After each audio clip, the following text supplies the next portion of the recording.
What is up? We are Wrestling Maniacs out there worldwide. I'm the host with the most, the best one, Donnie, here with... What's going on, everybody? Danny Huckins here, man. 1/3 of We Are Wrestling, and it's only me and Donnie today. Ben's got some stuff going on, but what's going on, man? We're here to talk some predictions. Saturday is Backlash, and I gotta be honest, man. I'm excited for the watch along because it's gonna be awesome, getting to hang out with everybody. But the match card is not the greatest, especially coming off the heels of what I think, was a really good WrestleMania, man. But what are your thoughts? Man, I gotta say, out of all the Triple H cards, I'm gonna be honest here, this definitely is one of the weaker cards. I definitely got to agree with you on that. But to the We Are Wrestling Maniacs listening, want to give you guys heads up that this Saturday for WWE Backlash, we will be doing a live watch along on the We Are Wrestling YouTube channel. It's going to be myself, the host with the most, Danny Huckins, and the Lone Rager, Ben, and we're going to be watching Backlash live. So if you guys are looking for somebody to watch it with, go to our YouTube page, We Are Wrestling. But if you're not a We Are Wrestling Maniac yet already, and you're not a part of the thousands of subscribers, the best way to support us is by hitting that subscribe button now, turning on the post notifications. Videos be coming out of nowhere like an RKO, and of course, you already know, the grind is real. And before we get into these predictions, to the people that are listening on Spotify, welcome. This is a brand new thing for We Are Wrestling. So not only are we going to be uploading the podcast to Spotify, pretty soon we are going to be posting them on Apple Podcasts and Google Podcasts as well. Just got to wait until we get listed. But the episodes will still be remaining on the We Are Wrestling YouTube channel. If you want to watch the video version, the audio version, Spotify, all that stuff, video version, because a lot of people do like to watch podcasts now in 2023, you can watch us on YouTube, man. Make sure you guys subscribe. That's right. Lots of big things are coming to the We Are Wrestling channel, guys. We have lots of news coming out within this month, and we're planting the seeds because we're ready to grow. But now, with that being said, let's get into the Backlash predictions. So, Danny, before we get into our first match, how do you feel overall about this pay-per-view? Premiere live event, I should say. I feel like this show is just one of those filler shows. You know what I mean? And Backlash never used to be like that. You would have feuds at WrestleMania, to come to some kind of conclusion or whatever, and then Backlash would come like a month or two later, and that would solidify the ending of a lot of the feuds from the previous year. This year's show, man, it just seems like it's filler. Nothing really makes sense. We still don't know why Brock Lesnar and Cody Rhodes are in a match. They haven't. The only thing that they have mentioned was the fact that Brock Lesnar was upset that he wasn't in the main event. But I mean, that's never Brock Lesnar's style anyway. So a lot, the match between him and Cody, even though it's probably going to be a good match, doesn't really make it much sense. And it's more than just having really good matches. I want my storytelling to be there. I want shit to make sense. And I just feel like a lot of the matches on this card don't make sense. The only thing that makes sense is Riddle, Sami Zayn, Kevin Owens versus the Bloodline. And I believe we have LWO in a match or whatever. We have Zelina Vega against Rhea Ripley. Some things do make sense, but a lot of the higher matches, there's just really no excitement there. And I think that's the thing about this Backlash pay-per-view. You're right when you said this does feel like a filler. I think, with the WWE draft and, having the new World Heavyweight Championship, more people are looking forward to Night of Champions in Saudi Arabia than this pay-per-view. And with the draft, nothing happens until after the draft. So all these guys that got drafted to Raw, all these guys that got drafted to SmackDown, the free agents, all of that stuff starts after Backlash. And I think that's where myself and a lot of, the We Are Wrestling Maniacs, that's what we're really waiting for. Exactly, man. But I mean, is the show going to be good? Are the matches going to be high quality matches? Yes, they are. One thing that you can never do, especially Paul Levesque, is you can't doubt him. The way that he structures matches, the way that he helps put matches together, they're going to be bangers.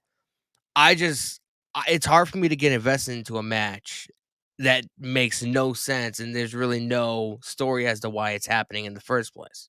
Storytelling to me is very important. And for me, I'm not really looking forward to this backlash that much because, in case the We Are Wrestling Maniacs have been hiding under a rock, I have been on a break since after WrestleMania for 3 weeks. So I wasn't really keeping myself in the loop with everything going on. So going into these predictions, I'm definitely going to be having a lot of questions that Yep. hopefully you have the answers for. You probably don't have some of the answers for, but we're going to have to wait and see. But I'm looking forward to the watch along. I'm looking forward to hanging out with everybody. It's gonna be a good night regardless. I'm gonna have fun. It's always fun when we do watch along stuff. To be honest, that's my favorite kind of content to make. You know what I mean? So it's gonna be great. Hopefully the show's better than we expect it to be, but I don't expect too much. Same here, but I do think with some of these matches that we do have, I think that the matches are definitely going to be a lot better than the storytelling. And I think some of these matches are really going to be sleepers. And I think, especially with the sold out crowd in Puerto Rico, I think that this is going to be a pretty successful show, despite the lack of storytelling happening for this pay per view. Exactly. All right. So, with that being said, let's get into the first match, which the card can always, subject to change. Nothing is in place until the day of. But we try to, rank the matches based on balance and what we think is going to happen. So, with that being said, the opening contest for WWE Backlash and our predictions, it is a triple threat match for the United States Championship. Austin Theory defending his championship against Bronson Reed versus the almighty Bobby Lashley. I've been thinking about this match for quite a while because obviously and I've said it numerous times. I've stated on the podcast. I'm a huge fan and a huge advocate of Bronson Reed, bro. The dude has so much talent, and I don't feel like a lot of people see it. It's gonna take some time, but I do feel like, especially like after the Elimination Chamber, even you said like Bronson Reed's a fucking animal. He impressed Um, me. I going into this match before the draft, because obviously, I had an idea of what was gonna happen in my head, not really knowing like which way the draft was gonna go. I thought this is gonna be the time they were gonna put the US title on Bronson Reed. And I was thinking about it, and then the draft happened. And Bronson Reed is on Raw. Austin Theory's on SmackDown. Obviously, we can't have the US and the Intercontinental Champion on the same show. But then I was thinking about it also. There could always be a possibility that Bronson Reed could win and he could get transferred to SmackDown and Austin Theory could get it almost like, a trade. Raw could get Austin Theory, Bronson Reed could go to SmackDown with the US title. So there's always that possibility too. I don't want to rule it out. But part of me does think that they're gonna keep the title on Austin Theory. But I mean, what else does he need to prove? Don't you think he should sort of work his way up to something bigger than the US title? So here's the thing. There is another possibility that could happen. You could give Bronson Reed the championship and have two mid card titles on Raw and bring in a new championship for the mid card guys on the SmackDown brand. That is always a possibility there. Triple H has done a fantastic job so far, making most of these championships very prestigious again.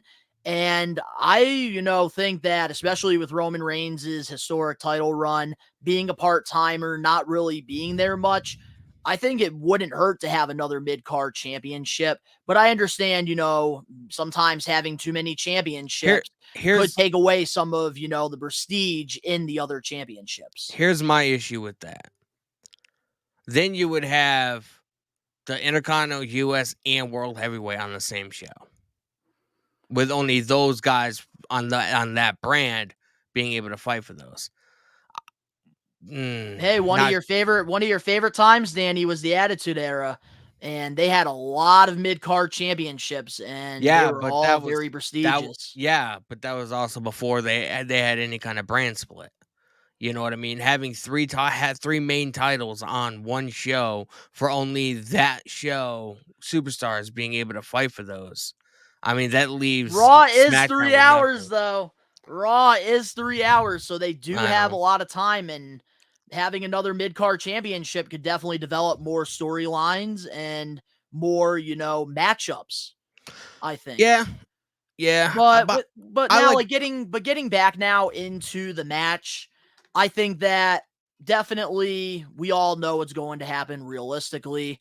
Bronson Reed, Bobby Lashley, they're going to kill each other in that ring, and Theory is going to weasel his way out of this one and retain the championship and have the title on SmackDown while Gunter is having the championship on Raw.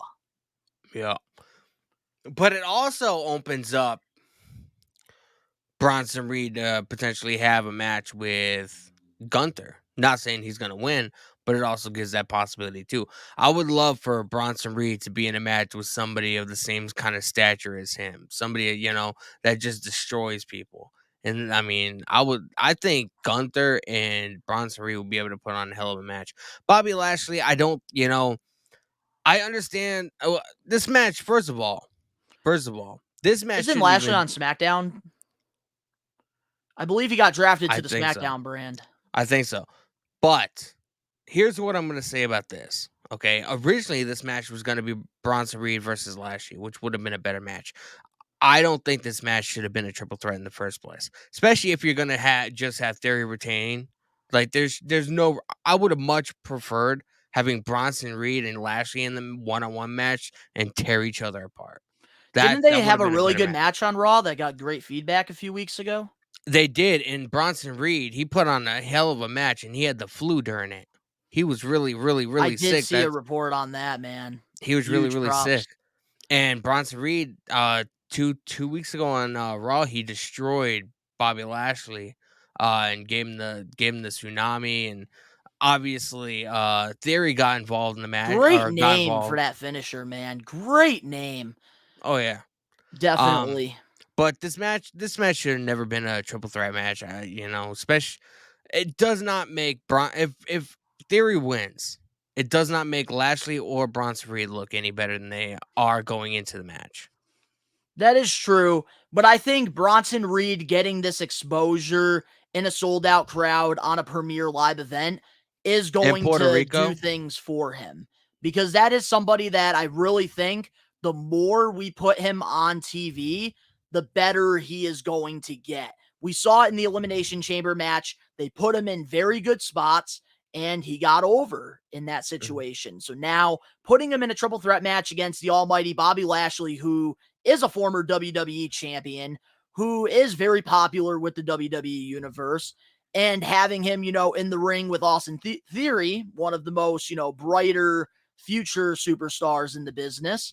I think that this is definitely going to get some more eyes on him, and I think that's the ultimate goal here for Bronson Reed. yeah, I definitely think so. Regardless, this match is going to be a banger. This You is how know, I want them to push Bronson Reed, and I'm glad and Triple H is doing it the right way. and you could always have Theory lose without Theory getting pinned. You could have Bronson Reed and Lashley take out Theory, right? So he's in contest. He's out of the ring. Pass out on the outside, and the match could end with Bronson Reed destroying Lashley. And it with them both being on SmackDown, they can carry on with their feud in that direction as well. So, like, there's a lot of different directions, a lot of moving parts when it comes to this. I'm excited. This match is one of the matches I'm really excited to see I am because very I excited. it's gonna be brutal. And that's the thing about Triple H's triple threat fatal four way matches. Anything can happen. Survivor Series, War Games in Boston, Ben and I were out there, and nobody in that arena had Austin Theory winning the U.S. champion. Hmm. Everybody thought it was Seth Rollins that was going to retain the championship. Everybody Yep. even had Lashley over Theory going into this. And they pulled a hat trick under us and gave Austin Theory the champion, where he hasn't even lost the title since. So anything Yeah. can really happen in a Triple H triple threat match. And I Something also definitely to consider. think that with this character that Theory plays. Like he's a cocky heel. Oh, I'm better than you. There's nobody that can do what I do. Having him lose the U.S. title without getting pinned, that'll add to his character because he'll be like, yeah, I lost, but I didn't get pinned. And what? You know what I mean? It'll just add Exactly. different elements to the character. So whether it's Bronson Reed or Lashley, I do feel like there's a possibility one of them could walk out of this match with the title. And just because Theory loses doesn't mean he has to get pinned. It'll add elements to the character that he's portraying on TV. And I want to say one more thing about Austin Theory before we get into who we think is going to win this match. I love Austin Theory. He's one of my favorite young superstars in WWE. I think that this man is easily going to be a future world champion. Mhm. Sometimes when I watch his promo work, he reminds me of like a generic My Career player, like in a WWE game. Like the Mhm. way like he talks, it's like you have two options underneath him, and then like he just talks like like like one of those like generic characters that like you create in like a WWE video game. But I still Yeah. love Theory though. I don't know why I always think I mean, that. the dude's only 25, 24 years old, bro. Like, 10 years from now when he's 35, imagine how if he's as good as he is now, imagine 10 years from now. I mean, the dude's Mhm. I'm going to put this out in the universe now. He'll be WWE champion by the time he's 30. I agree. Either the WWE champion or the world heavyweight champion. He will have that I title could s before he's I 30. if the world heavyweight title gets won by Seth Rollins, I could see them having a pretty good lengthy feud. They could have some banger matches for that title. So, is that possibility, man? So, who do we got winning this triple threat match? I gotta go with Bronson Reed. I just, the dude has impressed me more so over the last couple of months. It took during the Elimination Chamber, it took 5 or 6 finishers to actually eliminate the guy.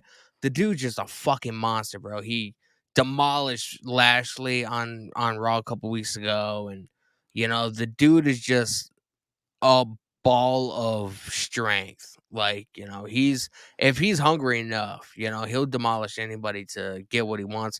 And they've also been showcasing a lot of vignettes about surrounding him, adding elements to his character and the I person he love portrays on TV. vignettes.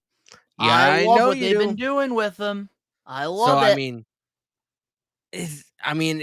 you can't rule out the possibility that it could happen. So, who do I want to win this match? Bronson Reed. I would love for, Raw to get another mid-card title and have SmackDown bring in maybe like a European championship or something. Who I think realistically is going to win? Theory. Lashley, Bronson Reed, they're going to kill each other for like 10, 15 minutes. Theory's going to sneak in somehow, some way, get the victory. They're probably going to take out Theory in the beginning, and then at the end, Theory sneaks his way to victory. That's kind of what And I happened feel like at the person realistically that I could see taking that championship off of Theory, LA Knight. LA Knight, I think it's only a matter of time before he turns face and yeah. goes against Theory. Isn't that's sort of what happened at Survivor Series, right? Rollins and Lashley were beating the hell out of each other, and then Theory came out of nowhere and fucking won. Yep, that's exactly what happened. I can see a repeat. And his character would do something like that. Yeah, I can see a repeat. I am such a huge fan of Bronson Reed because I know what he's capable of, and the dude is gonna be a huge star, bro. It's only a matter of time. Tsunami! Moving on now to our next match on the Backlash card. It is for the Raw Women's World Championship. Bianca Belair defending the championship against Io Sky.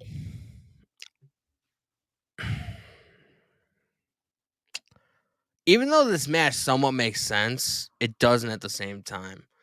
I thought this whole Bianca and Damage Control thing has been going on since uh, before SummerSlam last year.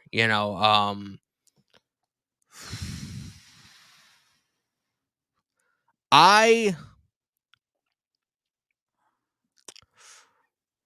I don't know, man. This is one of those matches that I don't care, to be honest with you. Damage Control came, you know, Bianca ended up, becoming friends again with Becky Lynch. Damage Control took Becky Lynch out. And then they went months without having any kind of program, and now all of a sudden they need a women's match on the card, a women's title match. So they're revamping the feud or whatever that nobody gave a fuck about in the first place. Um, I got who I think is gonna win is Bianca. Io Sky, even though she should, being in Damage Control, she's not gonna win the women's title, and I don't think they're ready for Bianca to relinquish it yet. Yeah. I heard that Bianca was trying to, like, or WWE wanted her to have some kinda, like, there's, like, a record that they wanted her to break or whatever, kinda like Roman Reigns Oh or yeah, they're something. trying to have like everybody break records all of a sudden, which is definitely going to be a topic that you guys are not going to want to miss this Saturday on the new episode of the We Are Wrestling podcast. Danny and I are going to be diving deep into that. But now I want to give you guys my thoughts on Io Sky versus Bianca Belair. I think that this is definitely another filler match for, a lackluster storytelling card going into Backlash. But I think there's always a reason to why a match is happening. And I think that Triple H does have big plans for Io Sky. So putting her in this situation against one of the very best right now, Bianca Belair, I think that these two are going to have a classic. I think that Io Sky versus Bianca Belair, if they can have a match longer than 10 minutes, it will be better than Asuka versus Bianca at WrestleMania. I really Oh, think that. I don't doubt this match is gonna be good, it's just, again, it's one of those matches that it sorta was thrown together the last minute, and it's just I don't care, bro, like, I'm sick of these matches that are just so predictable. You know what I mean? Like, there's another women's match on the card that, you already just looking at the card, you know who's gonna fucking win. You know the outcome of it. Like, I miss when wrestling was unpredictable. Like, you didn't know what the fuck was gonna happen. It's just like just looking at the card. I don't know if it's just because we analyze we're in we're more than just like fans of pro wrestling. Like, we spend a lot of time talking about it. We have a podcast, this and that. Hey, We we're but maniacs. we're maniacs, bro. I'm sick of matches that are predictable, like, you know exactly what's gonna happen, and Look, that's what this is. you see, the reason why a lot of these matches feel predictable is because each person that's going against each other is on an opposite brand. Like Bianca Belair just got drafted to SmackDown. Io Sky, I believe she's still on Raw. No, So, Damage Control's on SmackDown. oh, they are on SmackDown. Okay. Yeah. But here's the thing. A lot of these, talent, they're on different brands for the most part. Like you have Theory, who's on SmackDown going against Bronson Reed, who is on Raw. So, like, there's all these different, possibilities, all these different scenarios. And I think after the draft, that's where, I saw reports that Triple H is creative, is going to be full control. And I think we're really going to start getting a lot more, more unpredictable matches and outcomes. I think that they're going to be starting to do the sports betting thing. I believe that is going to happen some point this How year. the fuck Don't can know you when, how the fuck but can you bet that's on a why they're fucking going to be doing things on the low, and it's going to be more unpredictable, I think. Yeah, yeah, but how can you bet on a scripted sport? I don't know, Danny. I don't know. I'm just making a prediction. Especially But with I all do. these especially with all these dirt sheet writers or whatever that get information, bro. Do you know how easy it'd be for somebody to fuck the system? Yeah, that's why I don't think sports betting should get involved in wrestling. But I think it's going to happen at some point because of how popular WWE is. But now getting back into, Bianca Io, I am a huge Io Sky fan, and I was a really big fan of Damage Control when they first got presented to us. But due to lack of booking, due to like losing important matches, a lot of that excitement for Damage Control just went downhill. And like, I really do think that once Damage Control breaks up, Io Sky, she's really going to take the next step in her career. I think she's a lot better than Asuka. That's just my opinion. Probably Yeah. unpopular, but it is what it is. I think that Io Sky versus Bianca Belair is going to be a fantastic match.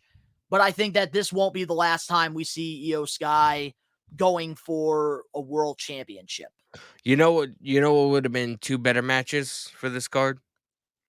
What would that be? Io Sky and Asuka 1-on-1, and then Rhea Ripley versus Bianca Belair 1-on-1. Yeah, to like unify the championship and then you could have a new design title. That would make a lot of sense. But I do have Bianca Belair retaining the championship. I don't see her Mhm. losing it just yet.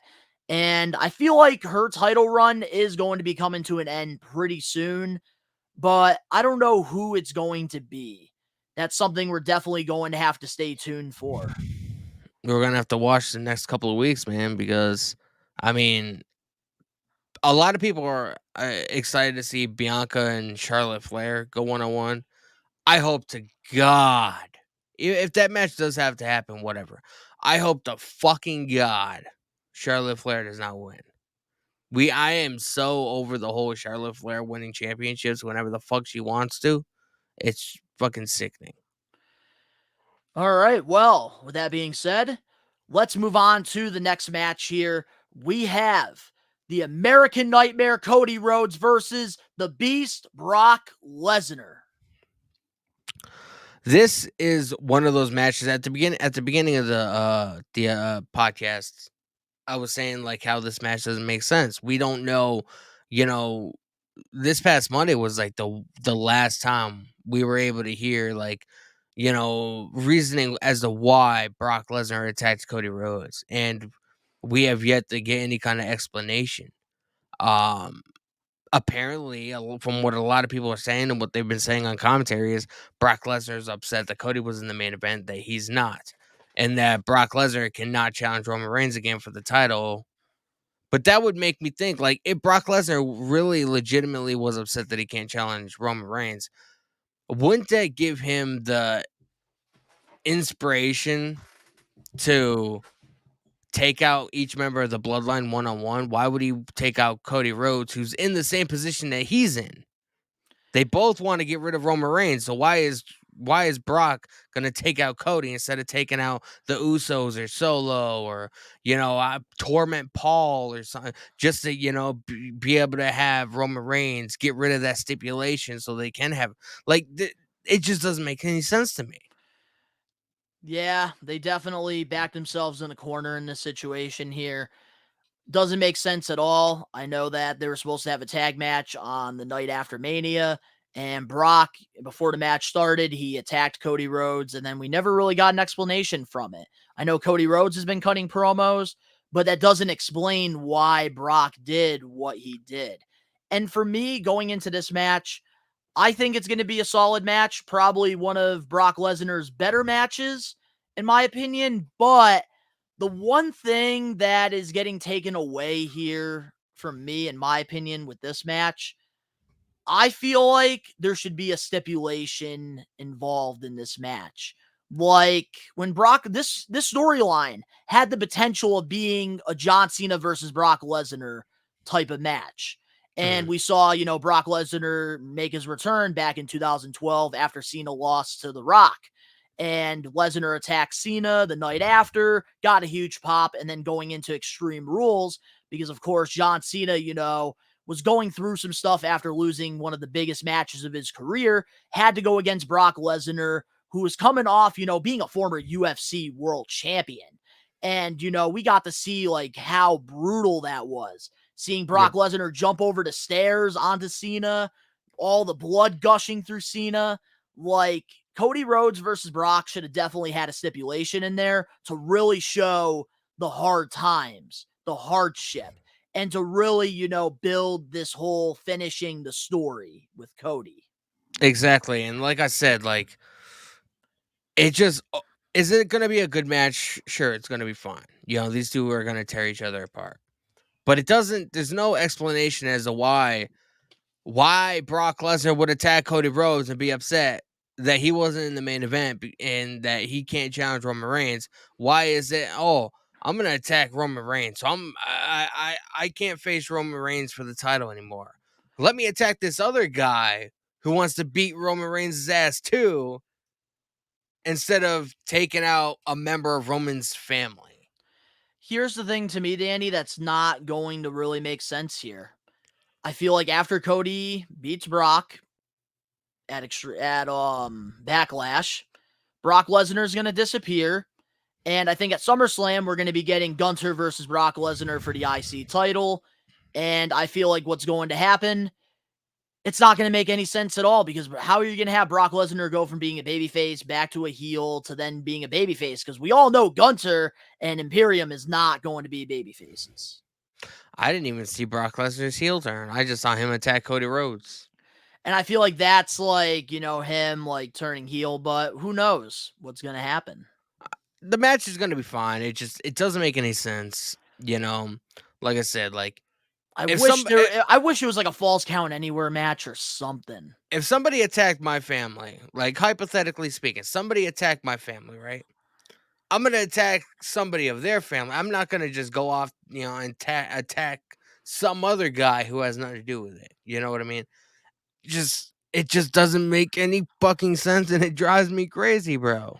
I feel like the only reason they're doing this match is because they want Brock Lesnar to give Cody like 100 suplexes and have Cody not give up and show the hardship. I think that's like the only reason I can think of why they're having this match happen. And a lot of other people are saying that they're backing themselves up into an even bigger corner, because now Roman is on SmackDown, Cody's on Raw. The only way we could be getting Cody versus Roman again is if Cody wins Money in the Bank. Or goes to Royal Rumble and he gets to choose who he goes against. I That's like don't the want to only see way. I don't want that match at WrestleMania next year. I don't. I want to see something completely new, bro. We saw Roman and Brock 2 years in a row. I don't need to see Roman and Cody 2 years in a row. I just don't need to see it. Same Do here. that at SummerSlam, man. Have Cody win at Money in the Bank at the O2 Arena in London, because obviously Roman's not going to be there. They're going to want a big megastar there. If Brock's not going to be there, which I don't think he is, because he usually doesn't go to Money in the Bank too often. Have Cody win. He can go to SummerSlam in Detroit and beat Roman there. I don't want to see Roman and Cody at WrestleMania next year. I don't. I don't want to see it either, to be honest with you. But now, who do you have winning this match between Cody and Brock? I have Cody because I do think that Brock is going to be taking a vacation. He loves to take vacations around this time of year. It's the beginning of summer. Probably has family stuff planned with his kids and his wife. He around this time he does, and then around SummerSlam ish is usually when he comes back. So he likes to have a good month or two off a year. So I do think after this match, obviously they have to have it because it's their first pay-per-view or premium live event in Puerto Rico in like 17 years. They got to have a big, massive main event. But I do think Cody's going to win because Brock's going to be taking a vacation. And you have to think about it too. Roman Reigns, their other big star, he's not going to be at the show, so you need to have a blockbuster guy like Brock Lesnar, who is an attraction, who is going to put asses in seats at the end of the day, and having him go against Cody Rhodes, who's one of the most popular baby faces right now in the WWE. It only makes sense to sell out the event, only makes sense to, get people to watch this premier live event. And who I have winning this match, I think it's going to be Cody Rhodes. I think that Brock is going to be kicking his ass so bad. He's going to have the entire crowd believing that Cody's going to lose this match, but Cody's going to refuse to give up. And then I could see Cody Rhodes winning. But also, we're going to be seeing him, I think, the next few weeks on Raw with like taped up, ribs. And I think that the finals of this whole, tournament for the World Heavyweight Championship is going to be Cody versus Seth. But because of the ribs, being a problem, Seth Rollins is going to actually get the victory on Cody and win the championship.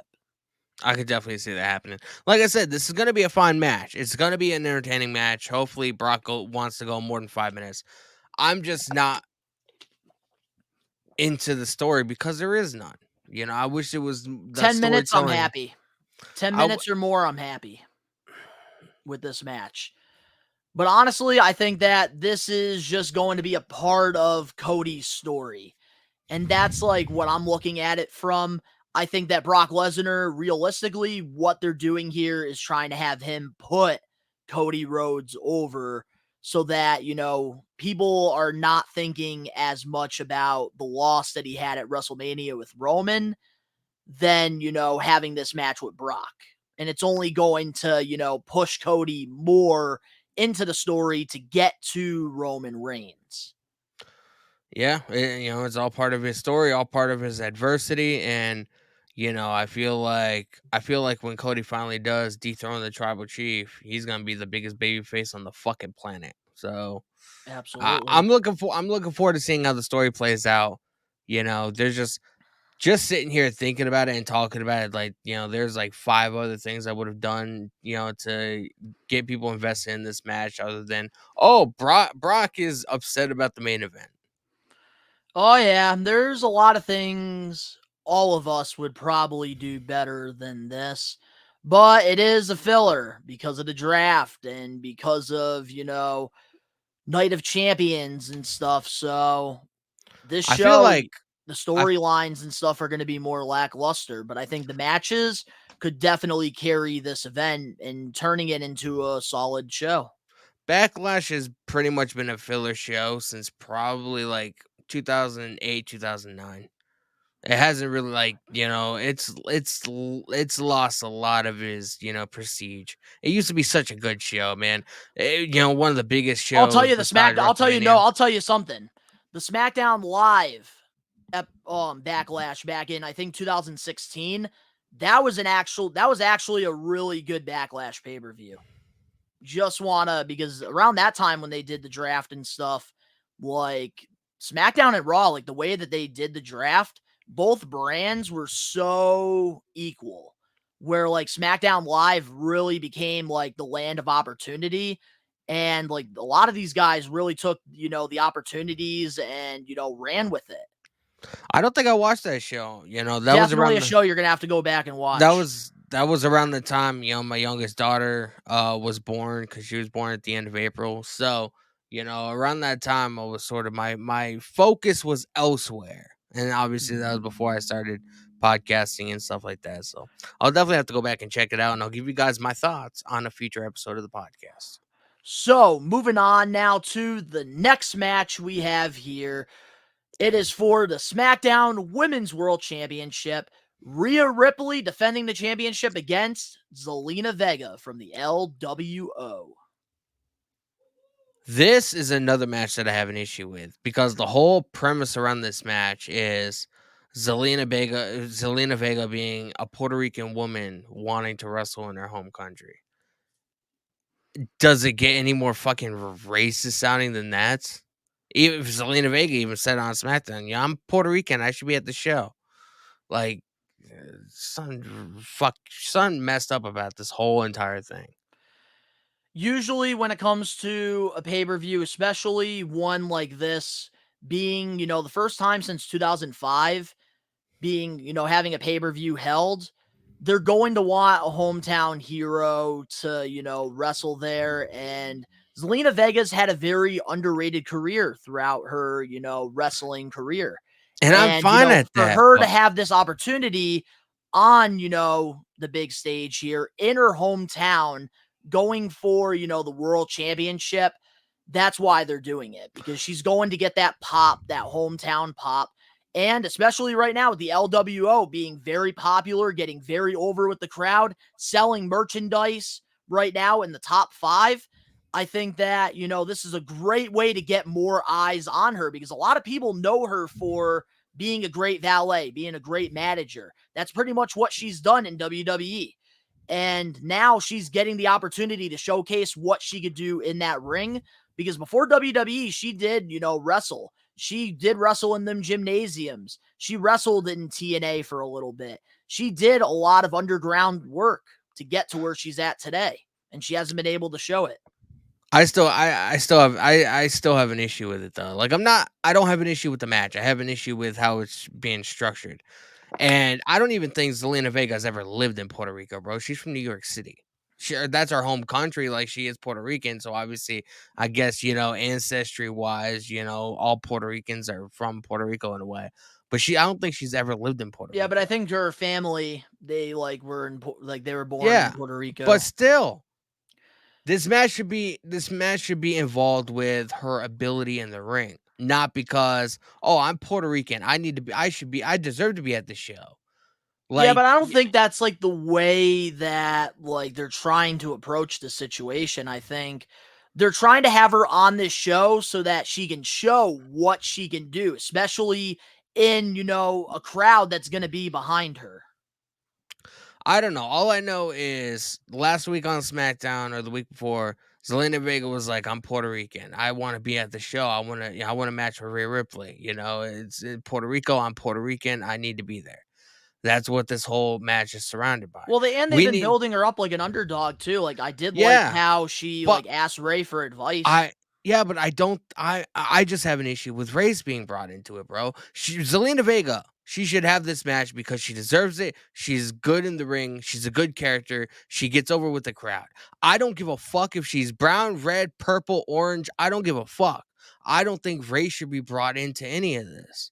That's how Mhm. issues start. Yes, she's a Hispanic woman. That's fucking awesome. I'm married to a Hispanic woman as well. They're very proud individuals. But she should be in this match because she fucking earned it, not because of the color And of I her think fucking that's skin. why, but I think that's why she's in the matches because she earned this opportunity. And Triple H knows how talented she really is. Yeah. And having this opportunity, especially going against one of the most popular women right now, Rhea Ripley, I think that this is a great way to get more eyes on her and, show what she can really do in the ring. Yeah, I I think have I I'm not gonna I agree. The storytelling in all of these matches are not good, Danny. We all know that I just have I just have 150%. I just have an issue with when Zelina Vega was talking with Adam Pearce backstage saying that she's Puerto Rican, she should be on this show. She wants to, she's Puerto Rican. Like, race should not be brought into any of this. It shouldn't be about, oh, I'm black, so when we're in South Africa, I'm gonna win the world title.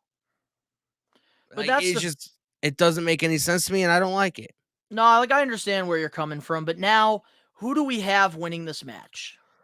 I got to go with Rhea Ripley. She's on a dominating streak. I do think Zelina Vega is going to look very strong, though.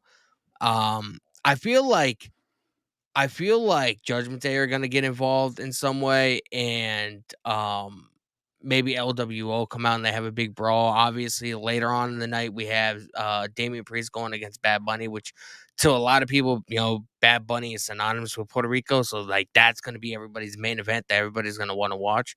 Mhm. But I do feel like Judgment Day and LWO, at least Dominic and Ray, are going to get involved in some fashion. I mean, it's going to happen, man. Mark my fucking words. So I do have Rhea Ripley retaining the championship, but I do think Zelina Vega is going to look really good in this match, and she's going to come up very short. I think that, Rey Mysterio and the LWO, they're going to get involved when Finn Balor and Dominic try to, help Rhea win. I think the LWO is going to get a huge pop, and I think after Rhea Ripley wins, something's going to happen with Judgment Day, and then LWO will be standing tall, and they'll get the big pop. And I think that Zelina Vega, and I think just in general with this entire card, what Triple H is trying to do is he knows that this show is going to have a lot of eyes on it because this is the first time since 2005 it's being held in Puerto Rico. Mm, And I think that his goal out of this premier live event, because he knows it's a filler, yep. let me put guys and girls that I think are talented and give them an opportunity to show what they can do on a bigger stage that's not Raw or SmackDown.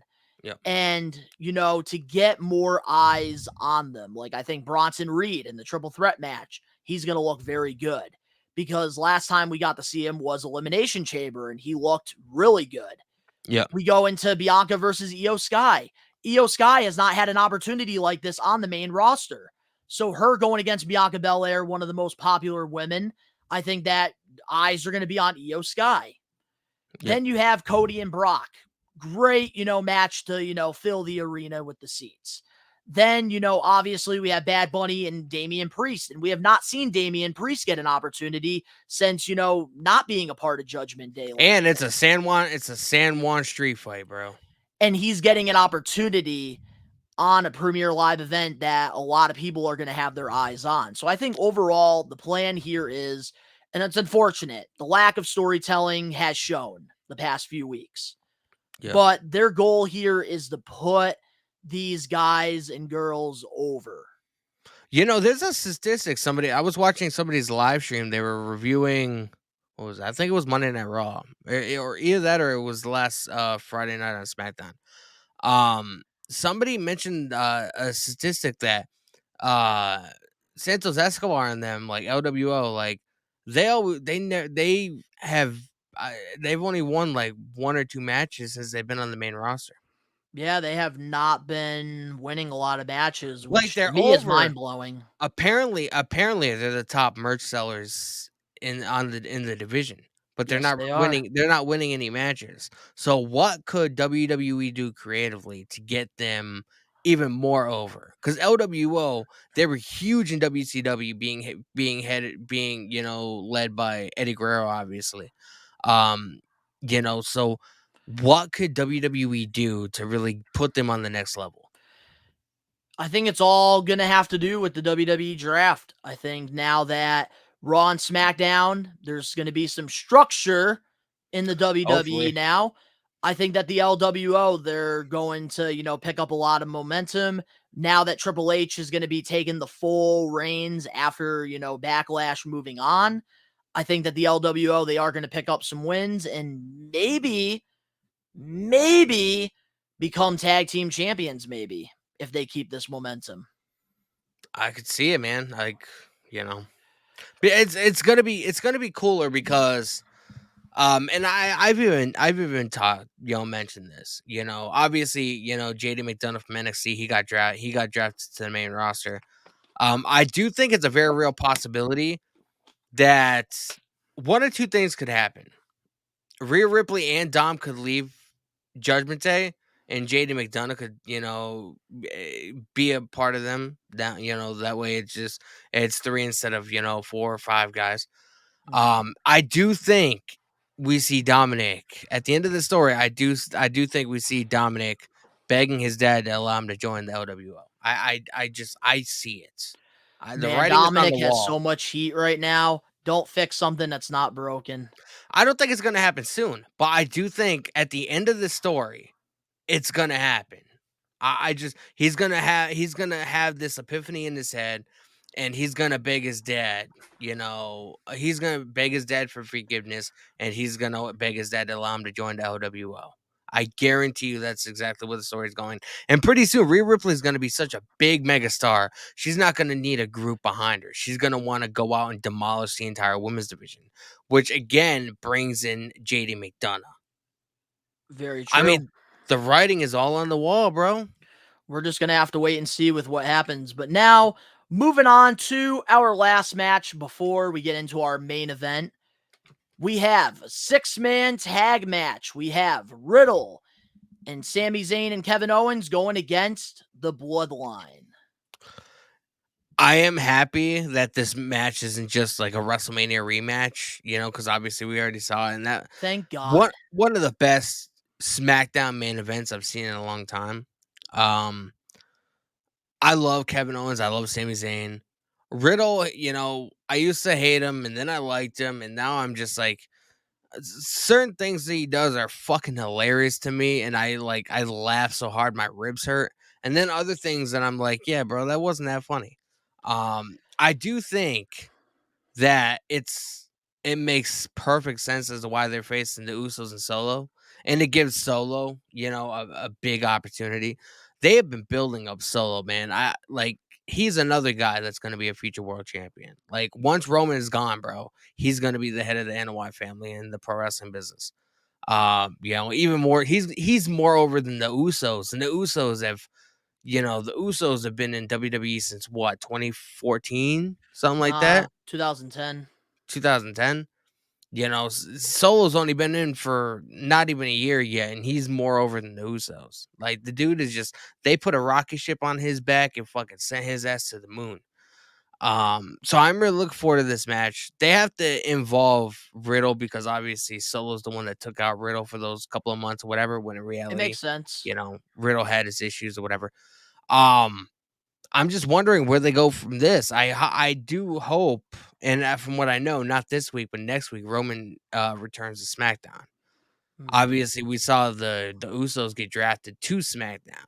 The Yeah, whole bloodline is on SmackDown. I'm really happy they did, because we have yet to see that confrontation with Roman and the Usos after they lost at WrestleMania. I am so fucking excited, bro. I can't even tell you. I can't even express how excited I am, man. So, my thoughts now on the 6-man tag match. You want to talk about a great filler match for, a filling pay-per-view with lackluster storylines? Hey, This is perfect. this is one of the I wouldn't even consider this match a filler, bro. This is like out of every match on this card, this is the one that has the most in-depth story behind it. Well, that's what I mean, like a filler, like premier Yeah, live event. That's like yeah, what I was trying to say.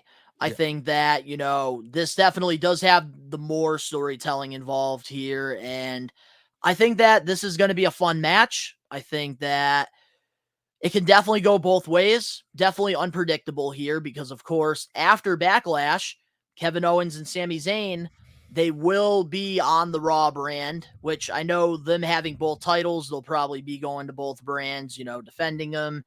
Yeah, But I was something I gonna really want to happen here, we need to get rid of the design. We need just one championship for them to hold because with the Usos, it looked good. But now with Sami and Kevin, it just looks weird. I want to ask you this, and it does involve the tag team titles. Seeing as they have both the SmackDown and the Raw tag titles, I do feel like one of two things is gonna happen. Either they're gonna have revamped titles and they're gonna strip one of the titles away. That way, the SmackDown tag titles can go back to SmackDown. Or they have a new title design and they allow them to go to swap back and forth from both shows. But I feel like if they do the both shows thing, it's just gonna carry on with the Usos, Sami Zayn, and Kevin Owens story. And I just That's as much as like the as much as I problem that like I have with it. as much as I like seeing it, the more we see it, the less intrigue people are gonna have for it. So where do you think they go with them having both the Raw and SmackDown titles, knowing that they can't go to SmackDown? Like, how does that work? Here's the thing. I'm stuck in the middle here because I feel like the tag division is lackluster. I know that Triple H has been building tag teams, and I think in a couple years from now, he's setting them up for success. But right now, I don't think that having two championships, one on Raw, one on SmackDown, is really going to do anything. Yep. That's why, like, a part of me wants them to have one tag team championships and have the champions, go to both brands. But then another part of me wants SmackDown and Raw to have their own titles so that we can build more tag teams. We could build more stars. And I think that that's also very important. But is the tag teams right now that Triple H has, are they strong enough to, carry their brand? Because I know on SmackDown they just got Pretty Deadly now, which I think that they definitely have potential of being a solid tag team. I know on Raw they have, some great tag teams over there. Sammy and Kevin are over there, so they could be carrying that brand.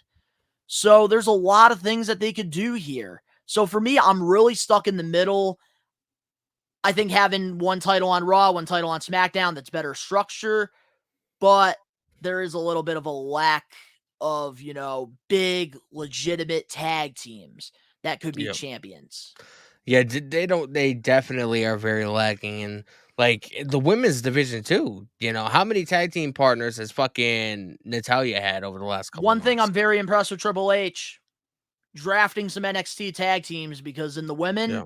that's one thing that they got You over know, there is great tag teams. I was listening to another podcast. I'm a podcast nerd, bro. I love wrestling podcasts or whatever because I like getting Well, people, good thing you different. are, because some of these We Are Wrestling Maniacs, I'm sure, are, and now they can listen to us on Spotify. Exactly, and Soon, Apple Podcasts and I Google. I love getting people like other people's perspective on certain things. And somebody mentioned, putting Zion Quinn, who's a free agent, Von Wagner, who's a free agent, and pairing them up with Baron Corbin and having like some kind of stable around them, helping them get over on the main roster. Um, you Yeah, know, you could do something like that, but I think we're getting a little bit off topic here. well, we were Back talking about the to tag division, so But now back to, the 6-man, tag match here. I think that this is going to be a solid match. And with Riddle, like you were saying, I definitely want to give my thoughts on this a little bit. I might dive deep into this on hot takes pretty soon. But with Riddle, I have a love-hate relationship with the guy. I think he's a fantastic performer, hilarious. But my problem is the trouble he gets into outside the ring. He can't be professional. And that's something that I really hope, this time around, him coming back, he learns from and grows. Because I think that he definitely has the potential of being a world champion in wrestling. But the only way he's going to get to that level is if he decides to grow up. And I doesn't really Brock hope that he does that. doesn't Brock Lesnar and Goldberg have issues with him or whatever because of how he is backstage or something? Yep, because on NXT, when he was a developmental guy, he called them out and wanted a match and trying to go into business for himself. And that's something you really don't do when you're in a business, especially WWE, where you have to respect your veterans and Hall of Yep. Famers. I mean, hopefully the guy's learned his lesson. I mean, he seems like he's in a better mind space, now than he was a Mhm. couple months ago. So we're gonna have to see where he goes from here. Definitely. But now, who do we have winning this match? I have to go with. See, as much as I'm kind of conflicted. On one hand, I do think Kevin Owens, Sammy, and Ritter are gonna win, but on the other hand, the bloodline has pretty much been losing since Mania. Even though one could argue that that's what needs to happen, and Roman Reigns is gonna have, a lot to say about it. Ooh, hold on a minute. So Uh, wait, have they confirmed that Roman Reigns is going to be on SmackDown next week? yes, not this week, next week. Next week, after Yes, Backlash, right? yes, yes. I think I know what's going to happen here, or what What do you should th- happen. What do you think is gonna happen? Man, spill the beans, man. So, here's what I think could happen potentially here, and I hope We Are Wrestling, you clip this for the social media pages. Clip it. So, I think that Sami Zayn, Kevin Owens, and Riddle will win this match against the Bloodline. I think that Jey Uso will get pinned in this match, or Jimmy. Solo will not be the one to get pinned. Going into SmackDown now, because of course we've been seeing a lot of teasing happening with Paul Heyman being on the phone with the tribal chief and having, Solo Sikoa coming out, during the tag team title main event, a few weeks ago on Friday Night SmackDown. Mhm. And the Usos lost the gold to Sammy and Kevin. Now that Kevin and Sammy are not going to be a part of the SmackDown brand, that's going to leave a lot of issues with the bloodline because the Usos don't have the gold. And now they have to go back to the bottom to work their way back up to the gold. And I think on SmackDown, I could see Roman Reigns because, of course, they all lost the match. Solo Yep. Sikoa and the Usos. So Roman could be having people believe that he's going to turn his back on the entire family. But he I think doesn't, nope, hold on. But he doesn't turn on Solo Sikoa. Solo Sikoa will attack the Usos, and that is going to be the next chapter in the Bloodline storyline. definitely could. I could see Jay losing here because if you notice the direction that the story's going, the way he looks whenever, they're talking backstage, the Usos and, Solo and Paul, and Talking Sam crazy to Solo Sam Sikoa. They're Sami teasing that. Zayn Sami Zayn is trying to talk Jay into, turning over a new leaf. Jimmy is sort of still on that, I'm gonna do what I gotta do for my family. Jay has sort of turned into this character that, he loves his family, but he knows what he should do. But he, Mhm. out of respect and love for his family, he chooses the wrong path. They will turn on Jay on SmackDown, I think. Bro, man, I can't wait. I'm so I excited, know man. we keep making I know all of us, we are Wrestling Maniacs, keep thinking that it's going to happen now, but then it doesn't happen, and we're still waiting for it to happen. I think it's going to happen on SmackDown when Roman comes back. Something is happening here, and I'm excited to see what's going to happen. I'm excited to see it too, man. Because like I said, we have yet since the Usos lost the tag titles, we have yet to see that confrontation. We have yet to see Roman and the Usos in the same ring, Yep. in the same area. So I'm excited to see it. So I do have Riddle, Sami Zayn, and Kevin Owens winning this match because it's Hmm. just going to build more tension for Friday Night SmackDown. Oh, it's gonna be a great show. Who do you got? I got Sammy KO and Riddle. It's gonna add different dimensions to the story, and it's gonna piss Roman off, and that's something you don't do, man. You don't piss the tribal chief off. They the No, you ones, don't. but the only real one is Roman fucking Reigns, man. So, moving on now to the main event. And the reason why we are wrestling, we have this as the main event, is because right now, as we're recording our predictions, there is speculation that they do want this to be, the last match of the night because a lot of fans are looking forward to seeing this. We have a street fight between Damian Priest and Bad Bunny. What a fantastic, remember when Damian Priest first came to Raw or came to the main roster from NXT? He was sort of in limbo, losing matches, not really having any sort of direction. And now he's the leader of Judgment Day. He's in a huge match in Puerto Rico with Bad Bunny. And this is, with the amount of people that idolize Bad Bunny, this is going to be one of the most viewed wrestling matches on the planet. And it's in San Juan, Puerto Rico for the first time in like 17 years. Like Damian Priest he t- he took chicken shit and made chicken salad out of it. Like the dude That's a great take. it's That's a true great though. take. I remember everybody was complaining about Damian Priest when he first came up to the main roster because there was really no direction for him. And He now the turned dude's chicken shit into chicken salad. like I love it. there's pro wrestlers that would cut off Oh their man. fucking nuts to be in the position that Damian Priest is in right now. Like I am so happy with the fucking guy, man. Man, and that's something too I want to say. Like, being a fan of Damian Priest going all the way back to his Ring of Honor run as Punishment Martinez, seeing him, grow, I'm really happy for him to get all these opportunities in WWE because when he first got signed to WWE and I saw that Performance Center picture of him, I was very happy for him. But I didn't really think that they would have anything for him because in Ring of Honor, if you watch some of his work, they didn't really have much for his character at the time over there. Mhm. But for him, to come to WWE and just, turn himself into a star, I'm very happy for him. And to have this opportunity against, one of the most popular artists in the world right now, Bad Bunny. Honestly, there's Especially, nobody there's nobody that deserves this opportunity more than Damian Priest. and like I said, especially in front of the Hispanic audience, in Puerto Rico, they're both their home countries, and it's this. If this match, usually, I would usually would never say this, but if this match isn't the main event, I feel like a lot of people are going to be upset. Mhm.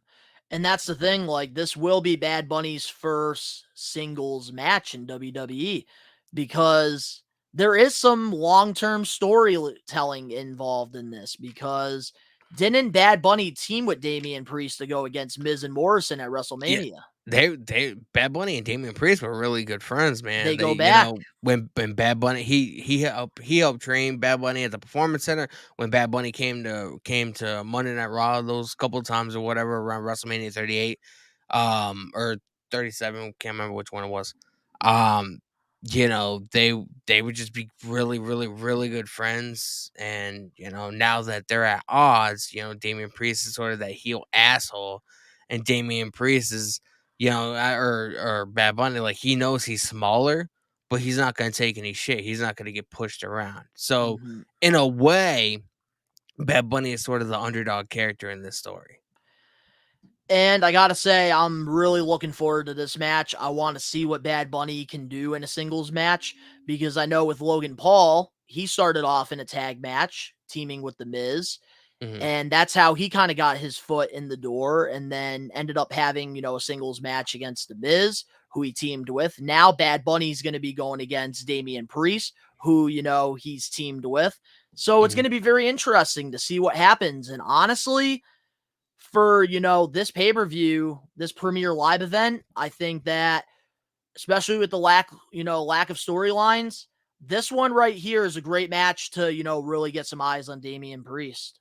Especially with this not just being a regular wrestling match, we're not gonna be seeing arm drags, we're not gonna be seeing, headlocks. We're gonna see, Bad Bunny taking a kendo stick and beating the fuck out of Damian Priest like we saw on Monday Night Raw. So, I mean, like I told you a couple days ago, man, I'm really excited for this match, more so than I normally would. But for all these elements as being a street fight, they're in Puerto Rico. It's a big show. It's a big money match. There's gonna be a lot of eyes on this match. I'm excited, man. What can I say? So, one thing I want to add before we get into who we have winning this main event here, I do want to say one thing I love about the Judgment Day. Every member in that group feels important. Everybody in that group has their own personality, and I love the structure of this faction because every pay-per-view it's different. I thought that when Dominic got punched from Bad Bunny, it was going to be Bad Bunny versus Dominic at Backlash. Obvious. But they're giving this opportunity to And Damian then Priest, Dam- which I Damian like. Damian chokeslammed Bad Bunny through the announce table and folded him up, and that was like the headline everywhere. So I mean, But that's what I like here. Finn Balor gets matches. He got to face AJ Styles at the Survivor Series. Got to face Edge inside the Hell in the Cell. Dominic got to go against his father at WrestleMania.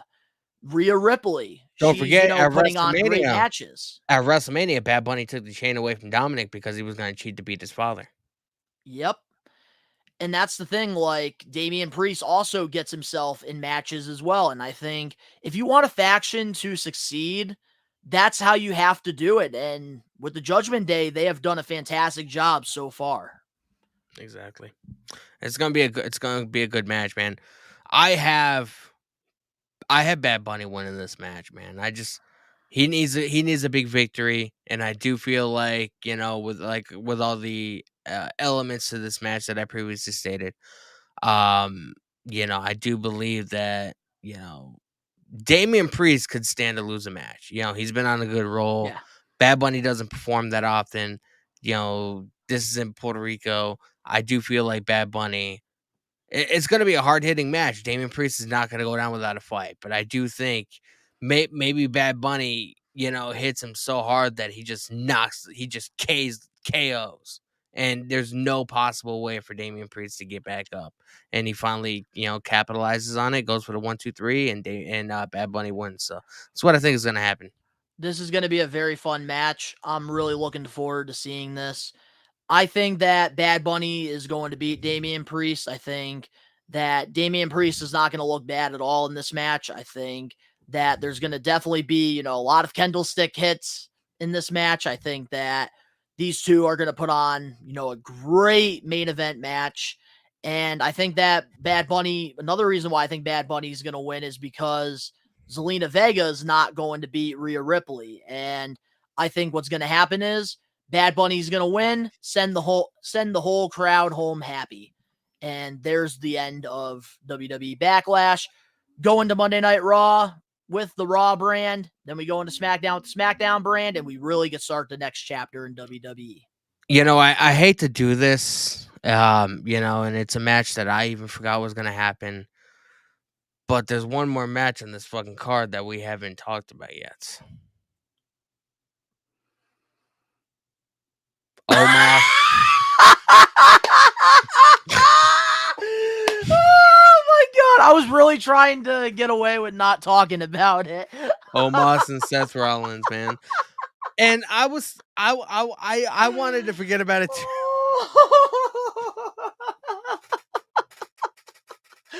I went on WWE.com to find these pictures, and I did not see Seth Rollins and Omos. That shows I how don't know much what you're talking about. I That's- never heard of this match, Danny. Here's See, what I hope happens if this is true. Seth Normally- Rollins curve stops Omos 1, 2, 3. Match ends in 5 seconds. normally I would have totally got, not even brought it up, man. Oh my god! But there's one thing that could possibly happen, man. What can happen? We could be seeing Logan Paul show up again. It's the only reason why I mentioned it, man. It's in Puerto Rico. He lives in Puerto Rico. You're telling me he's not going to be there? I think Seth Rollins and Logan Paul, they're moving on from each other.